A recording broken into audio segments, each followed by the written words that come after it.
एक बार एक महान राजा था। एक दिन वो अकेले जंगल में भ्रमण करने गया और जल्द ही वो अपना रास्ता भटक गया। उसने एक पहाड़ी की चोटी से चारों ओर देखा, लेकिन आसपास कोई भी व्यक्ति या गांव नहीं दिख सका।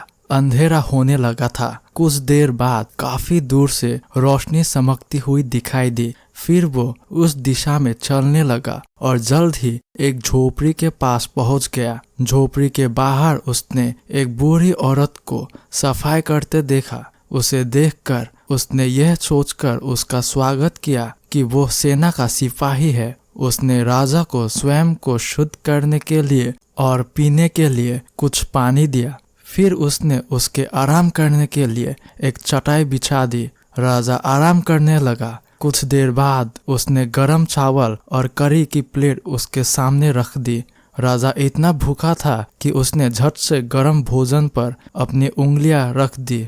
गरम भोजन से उसकी उंगलियां जल गई और उसने कुछ चावल फर्श पर गिरा दिए। बुढ़िया ने यह देख और बोली, ओह, तुम तो अपने राजा की तरह बहुत अधीर और जलवास लगते हो, इसीलिए तुम्हारी उंगलियां जल गई और कुछ भोजन नष्ट हो गया।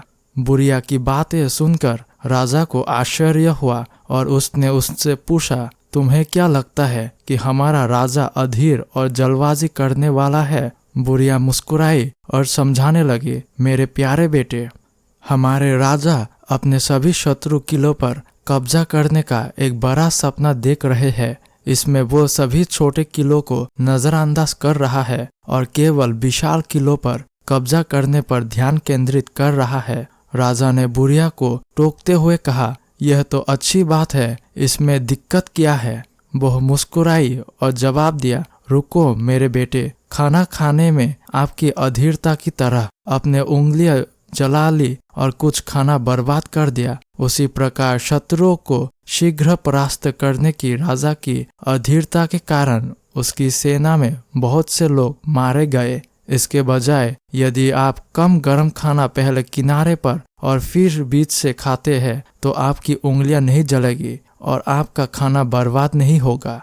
इसी प्रकार राजा को छोटे छोटे किलों के लक्ष्य बनाकर अपनी स्थिति मजबूत करनी चाहिए। इससे उसे सेना में अपने लोगों को खोए बिना विशाल किलों पर कब्जा करने में मदद मिलती है। यह सुनकर राजा को अपनी गलती का एहसास हुआ और उसे एहसास हुआ कि व्यक्ति को धैर्य रखना चाहिए और किसी भी स्थिति में जल्दबाजी करने से बचना चाहिए। इस कहानी से हमें यह सीख मिलती है कि जब हम जीवन में कुछ हासिल करना चाहते हैं तो हमें पहले प्रक्रिया को समझना चाहिए और फिर उस पर काम करना चाहिए। इसके बजाय यदि हम त्वरित परिणाम की तलाश में हैं तो हम अधीर हो जाएंगे और अपने जीवन में कभी भी उस तक नहीं पहुंच पाएंगे जो हम चाहते हैं।